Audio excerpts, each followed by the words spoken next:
बांका देवदा गांव के मनियारपुर टोला में ईंट का भट्टा ढहने से 2 मासूम दब गई, जिसमें एक की मौत हो गई, वहीं दूसरा बच्चा जख्मी हो गया, जिसे आनन फानन में अस्पताल ले जाया गया। मृतक देवदा मनियारपुर निवासी शंभू यादव के 12 वर्षीय पुत्र बासुकी कुमार के रूप में हुई है। प्राप्त जानकारी के अनुसार देवदा निवासी अमर चौधरी के ईंट भट्टे के निकट बने एक झोपड़ी में बच्चे खेल रहे थे। वहीं बारिश होने के कारण भट्टा गिरने से बच्चे चपेट में आ गए। आपको बता दूं कि ईंट का कारोबार अवैध रूप से कई सालों से कर रहे थे, जिसका ग्रामीणों ने विरोध भी किया था, लेकिन उस पर भी कोई संज्ञान नहीं लिए थे। वहीं बांका पुलिस ने शव को अपने कब्जे में लेकर पोस्टमार्टम हेतु बांका सदर अस्पताल भेज दिया। इधर मृतक के परिजनों में कोहराम मच गई है। बांका के अमरपुर में एक ही परिवार में 4 लोगों की मौत के बाद पूरे परिवार में मातम पसरा हुआ था। 42 दिन के बाद किया गया श्राद्ध कार्यक्रम। बताया जा रहा है कि कोरोना काल में पूरे परिवार का 4 भाई की कोरोना से मौत हो गई थी। इसके बाद परिवार का संतुलन बिगड़ गया था। गुस्से में आकर परिवार के ही कुछ लोग ने मायागंज अस्पताल में तोड़फोड़ की थी। स्वाभाविक है कि जिस परिवार का सभी अभिभावक का मौत कोरोना में ऑक्सीजन की कमी से हो जाए तो उस परिवार में मातम के साथ मानसिक संतुलन बिगड़ ही जाता है। इसी क्रम में युवकों के तोड़फोड़ के द्वारा पुलिस ने मृत के अग्नि देने के बाद परिवार के कुछ आदमी को हिरासत में ले लिया था। उसके बाद न्यायालय के द्वारा बेल मिलने के बाद श्राद्ध कार्यक्रम किया गया है। हालांकि बिहार ग्रामीण कार्य मंत्री जयंत राज कुशवाहा के सहयोग से परिवार वाले को 4-4 लाख का चेक मुआवजा राशि के रूप में दिया गया था। बांका एसपी के निर्देशानुसार चलाया गया वाहन चेकिंग अभियान, जिससे वाहन चालकों में मचा रहा हड़कंप। वाहन चालक पुलिस की गाड़ी देखकर भागने की भी कोशिश करते नजर आए, लेकिन चेकिंग कर रहे पदाधिकारी एसआई अमरेंद्र कुमार ने बिशंबर चक के पास चेकिंग के दौरान बताया कि सभी आने जाने वाले वाहन को चेकिंग कर आवश्यक चालान काटा गया। वैक्सीनेशन के लिए शिक्षकों में मची अफरा तफरी। चांदन में शिक्षकों में वैक्सीनेशन के लिए मचा अफरा तफरी। जिला पदाधिकारी एवं जिला शिक्षा पदाधिकारी के आदेश पर प्रखंड के इंटर स्तरीय प्रोजेक्ट कन्या उच्च विद्यालय चांदन में वैक्सीनेशन के लिए विशेष कैंप का आयोजन किया गया है। प्रखंड विकास पदाधिकारी दुर्गा शंकर ने बताया कि शिक्षकों को जून माह का वेतन प्राप्त करने के लिए कोरोना का टीका लेना अनिवार्य है एवं वैक्सीनेशन का सर्टिफिकेट देने का भी आदेश जारी किया गया है। शिक्षकों को स्वयं टीका लेने के साथ साथ विद्यालय के रसोइया एवं पोषक क्षेत्र के सभी लोगों को टीका लगवाने का भी जिम्मेवारी दिया गया है। प्रोजेक्ट कन्या उच्च विद्यालय के प्रधानाध्यापिका सुमन सिंह ने वैक्सीनेशन के लिए काफ़ी प्रयासरत करते नजर आए एवं स्कूल के सभी छात्राओं के अभिभावकों को एवं अगल बगल के सभी ग्रामीणों से वैक्सीनेशन के लिए आग्रह भी कर रहे हैं, जिससे छात्राओं के अभिभावकों में भी वैक्सीनेशन लेने की रुचि दिखाई दी है। सुमन सिंह ने इस कोरोना जैसे महामारी में अपनी माता को खोया है। सुमन सिंह ने बताया कि इस महामारी में कोरोना टीका ही एकमात्र जिंदगी से बचने का उपाय है। बांका एलटीएफ को मिली बड़ी सफलता, भारी मात्रा में किया शराब जब्त। बताया जा रहा है कि बांका के अमरपुर थाना क्षेत्र के अमरपुर बाजार में ही सोनू शाह पिता उमेश शाह के मकान के तहखाने में छुपाए गए रॉयल स्टैग 750 ml का 6 piece, imperial blue whisky 375 ml का 4 पीस, ब्लेंडर 375 ml का 3 पीस, 180 ml का 1 पीस, रॉयल स्टैग 375 ml का 15 पीस निकाला गया। इंस्पेक्टर अजीत कुमार और एसआई उपेंद्र यादव, राजकुमार भारती, सिपाही प्रेम दत्त, अमित कुमार, नंद किशोर कुमार, हरिशंकर ठाकुर ने यह अभियान चलाया था। आपको बता दें कि बिहार में पूर्ण शराबबंदी के बावजूद भी हर गली मोहल्ले में शराब माफिया शराब का कारोबार करते हैं और इस तरह से शराबबंदी के कानून का धज्जियां उड़ाते हैं। बेखौफ अपराधियों ने घर में घुसकर चलाई 15 राउंड गोलियां, इलाके में दहशत का माहौल, 3 लोग घायल। घटनास्थल से महज कुछ दूरी पर पुलिस चौकी होते हुए अपराधियों का मनोबल इतना बढ़ा हुआ है कि बेखौफ अपराध को अंजाम देते हुए दिख रहे हैं अपराधी। भागलपुर जिला के बराड़ी थाना क्षेत्र के एसएम कॉलेज रोड हनुमान मंदिर के समीप लगभग 15 से 16 राउंड गोली चली। घटना बीते रात शुक्रवार की है। यह घटना लगभग 8:30 बजे रात की है। इसमें 3 लोगों के घायल होने की सूचना है। तीनों घायल हनी, रिंकू और गोलू को उनके परिजन मायागंज अस्पताल में इलाज के लिए ले गए। अभी स्थिति खतरे से बाहर बताई जा रही है। तीनों भाइयों का कहना है कि हम सभी सोफा पर बैठकर टीवी देख रहे थे और अचानक अपराधी आए और ताबड़तोड़ गोली चलाने लगे, जिससे हम तीनों भाई घायल हो गए। जानकारी के मुताबिक बताया जा रहा है कि पहले से जमीनी विवाद थी, जिसको लेकर गोलीबारी किया गया। बताया यह भी जा रहा है कि अपराधी सुबह भी बोलेरो और बाइक के साथ उनके घर पर गए थे और चेतावनी दी थी, यह जमीन खाली कर दो वरना जान से मार देंगे। यह जमीन का मामला मुख्य सड़क के सटे का है, जो काफ़ी कीमती जमीन है। बताते चले कि घटनास्थल से महज कुछ ही दूरी पर पुलिस चौकी भी है, लेकिन अपराधियों का मनोबल इतना बढ़ चुका है कि अपराधी घर में घुसकर घटना को अंजाम देते दिख रहे हैं। बताते चले कि लोकपाल शाह के पुत्री हनी, रिंकू, गोलू कुमार को गोली लगी है। फिलहाल घायलों को मायागंज अस्पताल में भर्ती कराया गया है। घटना से लगभग 10 से 12 खोखे भी बरामद हुए हैं। अपराधियों का अपराध इतना चरम सीमा पर पहुंच गई है कि अब वह घर में घुसकर भी गोलीबारी करने से बाज नहीं आ रहे हैं। खंजरपुर में अभी 2 पक्षों के बीच में विवाद हुआ है, जिसमें 3 लोगों को पैर में गोली लगी है। सर कैसे ये इस पॉस इलाके में ओपी के सामने ये घटना घटी है? सर प्राइमरीली बताया जा रहा है कि कुछ जमीनी विवाद है जो इनके बीच में चला आ रहा था, उसी संदर्भ में भी ये घटना हुई है। बाकी आगे इन्वेस्टिगेट किया जा रहा है। गिरफ्तारी के लिए अपराधियों अभी FIR दर्ज करके आगे की कार्रवाई की जा रही है। धन्यवाद। Thank you sir. आज प्रदेश कांग्रेस कमेटी के निर्देशानुसार पेट्रोल एवं डीजल की कीमत में अप्रत्याशित वृद्धि के लिए जिम्मेदार केंद्र सरकार के खिलाफ जिला कांग्रेस कमेटी गोड्डा के द्वारा भदडीहा एवं पोड़ैयाहाट पेट्रोल पंप पर सांकेतिक विरोध प्रदर्शन का आयोजन किया गया।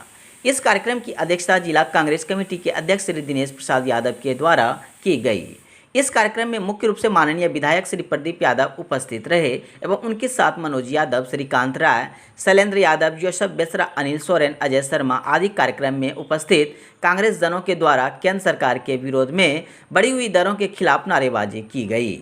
वहीं माननीय विधायक श्री प्रदीप यादव के द्वारा गले में तेल पाइप लगाकर अनोखा विरोध प्रदर्शन किया गया तथा पेट्रोल डीजल का कीमत कम करने के लिए केंद्र सरकार को अपनी जवाबदेही का निर्वहन करने को कहा गया। कार्यक्रम में मुख्य रूप से माननीय विधायक श्री प्रदीप यादव, जिला अध्यक्ष श्री दिनेश यादव, जिला प्रवक्ता राजीव मिश्रा, नगर उपाध्यक्ष वेणु चौबे, विकास सिंह, इंटक युवा अध्यक्ष, सोशल मीडिया प्रभारी राकेश रोशन, अमित बोस, जितेंद्र झा, सोनी सिंह, संजय सिंह, विकास मंडल, अजय सिंह, अशोक, मोदी बाबा, मिथिलेश, अमरेंद्र कुमार अमर सहित अनेकों कांग्रेसी उपस्थित थे। कार्यक्रम सोशल डिस्टेंसिंग के तहत किया गया। महंगाई की बहुत हुई मार, कहाँ है सोई हुई मोदी की सरकार। आज जिस तरीके से जब 147 रुपया प्रति बैरल, ये हमारा आप कटआउट देख लीजिए, इसी में पता चलता है कि उस समय जब मनमोहन सिंह की सरकार थी तो कच्चा तेल का दाम कितना था और आज कच्चा तेल का दाम कितना है और 100 रुपया की पार डीजल पेट्रोल हो गई। ये पहली बार डीजल और पेट्रोल के दाम में समानता है। कांग्रेस पार्टी पुरजोर पूरे हिंदुस्तान में सभी जिला में प्रदर्शन किया है और आगे भी जब तक ये दाम कम नहीं होते कांग्रेस पार्टी इस पर लगातार प्रदर्शन करते रहे। प्रदर्शन है वह हमारी जो अध्यक्षा है सोनिया जी, उनके निर्देश पर आयोजित किया गया। कांग्रेस पार्टी चूँकि कोविड को लेकर बहुत सी पाबंदियां हैं, पाबंदियां हटते ही कांग्रेस पार्टी भागलपुर जिले में भी उग्र आंदोलन करेगी और यह आंदोलन तब तक जारी रहेगा जब तक सरकार मजबूर होकर पेट्रोल और डीजल की कीमतें कम नहीं करे, क्योंकि इसकी वजह से खाद्यान्नों की कीमत बढ़ती है, इसकी वजह से कृषि की लागत बढ़ती है और आज पूरा देश तबाह हो गया है। चंद पूंजीपति की राय व्यक्त करना चाहता हूं, जो केंद्र सरकार के गलत नीति के कारण करोड़ों जाने गई हैं, उनके प्रति और उनके परिवार के प्रति जो है अपनी संवेदना व्यक्त करता हूं। ये एक दिन का सांकेतिक धरना हमारे आला कमान के आदेशानुसार पूरे भारत में किया जा रहा है। नरेंद्र मोदी जो मनमाने ढंग से पेट्रोल और डीजल का दाम बढ़ाए हैं, शायद जो है ये कहीं इतिहास में नहीं मिलेगा। जबकि क्रूड ऑयल सस्ता है, ये सारा का सारा खेल जो है मोदी अपने जो है चहेते लोगों के कहने पर कर रहे हैं। अडानी अंबानी को खुश करने के लिए कर रहे हैं, जनता जाए भाड़ में। लेकिन हम कांग्रेस जन ऐसा नहीं होने। 15वीं वित्तीय आयोग की राशि से अनुमंडल अस्पताल में मूलभूत सुविधा होगी बहाल। जिला अधिकारी ने अनुमंडल अस्पताल कोरोना वैक्सीन सेंटर व टपवा दियारा के कटाव का लिया जायजा। जिला अधिकारी सुब्रत कुमार आज कहलगांव पहुंचे और अनुमंडल अस्पताल का निरीक्षण किए। इनके साथ भागलपुर के civil surgeon doctor Umesh Kumar Sharma मौजूद थे। उन्होंने अनुमंडल अस्पताल का निरीक्षण कर मीडिया से बात करते हुए बताया कि कहलगांव के अनुमंडल अस्पताल में अभी बहुत कमी है। हम लोगों को कोरोना की तीसरी लहर में अभी बचना है, उसकी तैयारी के लिए मैं यहाँ आया हूँ। साथ ही यहाँ जो भी कमी है उसको 15 वित्तीय आयोग की राशि से मूलभूत सुविधा तैयार किया जाएगा। उन्होंने यह भी बताया कि इसी मदराशि से अस्पताल में 50 बेड के बन रहे कोविड वार्ड के सभी बेड पर ऑक्सीजन लगाए जाएंगे। साथ ही कहलगांव ही नहीं सुविधा नवगछिया और सदर अस्पताल में ही नहीं, हम लोग का प्रयास है कि हम लोग इस सुविधा को प्राथमिक स्वास्थ्य केंद्र और सहायक प्राथमिक स्वास्थ्य केंद्र तक देना चाहते हैं। उन्होंने कहा कि हम लोगों ने आइसोलेशन वार्ड का ऑक्सीजन सप्लाई के साथ तैयार करने का निर्देश दिया गया है। इसके लिए जंबो ऑक्सीजन सिलेंडर खरीदने की भी बात चल रही है। उन्होंने बताया कि हमने कहलगांव एसडीओ को बीडीओ और वह अन्य पंचायत प्रतिनिधियों के साथ बैठक करने का निर्देश भी दिया है।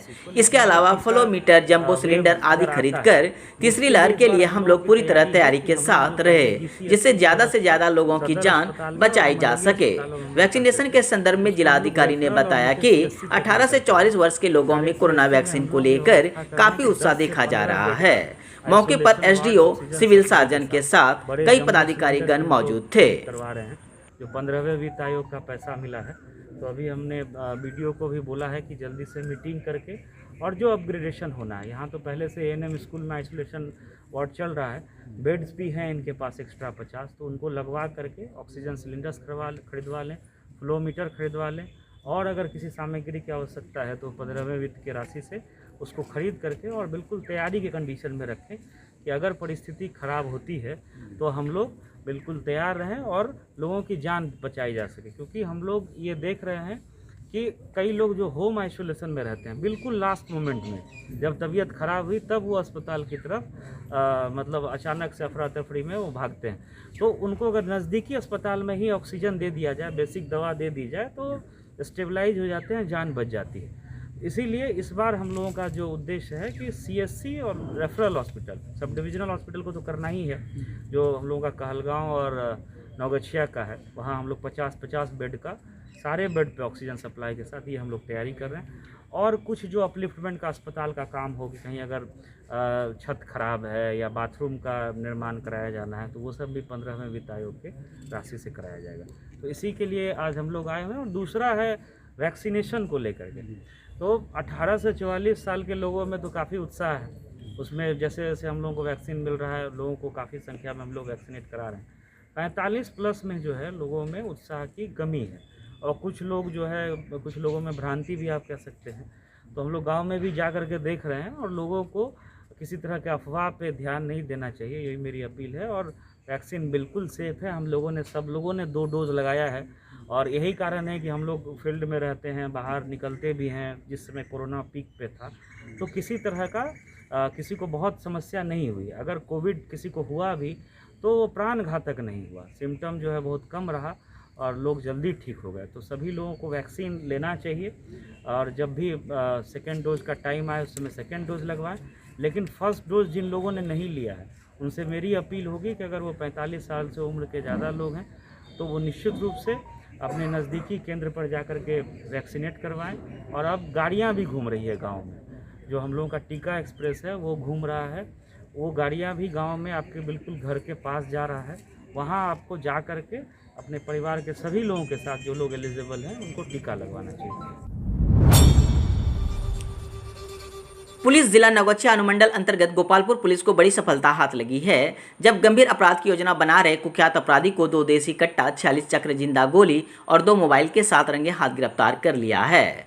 नवगछिया पुलिस अधीक्षक सुशांत कुमार को गुप्त सूचना मिली कि थाना क्षेत्र में लालू यादव एक योजना बना रहा है। पुलिस ने मामले को गंभीरता से लेते हुए नवगछिया अनुमंडल पुलिस पदाधिकारी दिलीप कुमार के नेतृत्व में छापेमारी दल का गठन किया गया, जहां छापेमारी दल के त्वरित कार्रवाई करते हुए जहाज घाट करारी 3 टंगा से 2 कुख्यात अपराधी इस्माइलपुर थाना क्षेत्र के उपेंद्र यादव के पुत्र टुनटुन यादव और लालू कुमार को गिरफ्तार कर उन लोगों की तलाशी ली गई।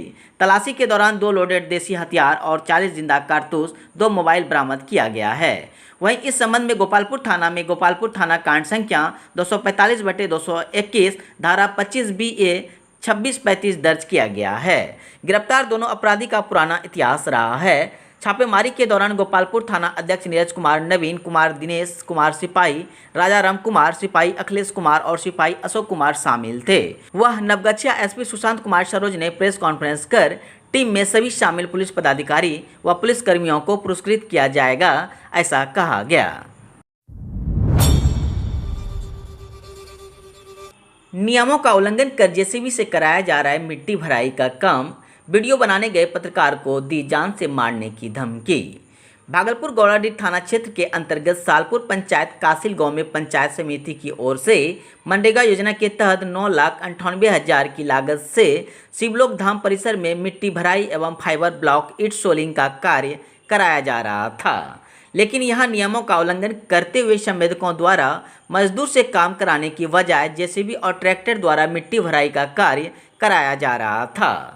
वहीं मजदूरों द्वारा इसकी सूचना मिलने पर जब पत्रकार वहां पहुंचकर जेसीबी और ट्रैक्टर का वीडियो बनाने लगे तो प्रभात सिंह और उनके 2 सहयोगियों ने पत्रकार के साथ गाली गलौज कर मारपीट शुरू कर दी। साथ ही संवेदक द्वारा पत्रकार को जान से मारने की धमकी दी। मामले को लेकर जब पंचायत रोजगार सेवक सुबोध दास से फोन पर बात की गई तो उन्होंने पल्ला झाड़ते हुए कुछ भी कहने से साफ इनकार कर दिया। इधर गौड़ाडीह थाना अध्यक्ष आशुतोष कुमार ने कहा कि पीड़ित पक्ष द्वारा मामला दर्ज कराए जाने पर पुलिस जांच के बाद दोषियों के खिलाफ कड़ी कार्रवाई करेगी। इधर देख के बात करो। किस योजना से मिट्टी गिर रहा है? अरे तो पहले बंद करने के बाद बोलिए। काहे बंद करेंगे? किस योजना से गिर रहा है मिट्टी बताओ? तो उसको पहले बंद करने में दे। काहे बंद करेंगे? तो पहले बंद करने में सीधा काहे बंद करेंगे? किस योजना से गिर रहा है इतना बताओ।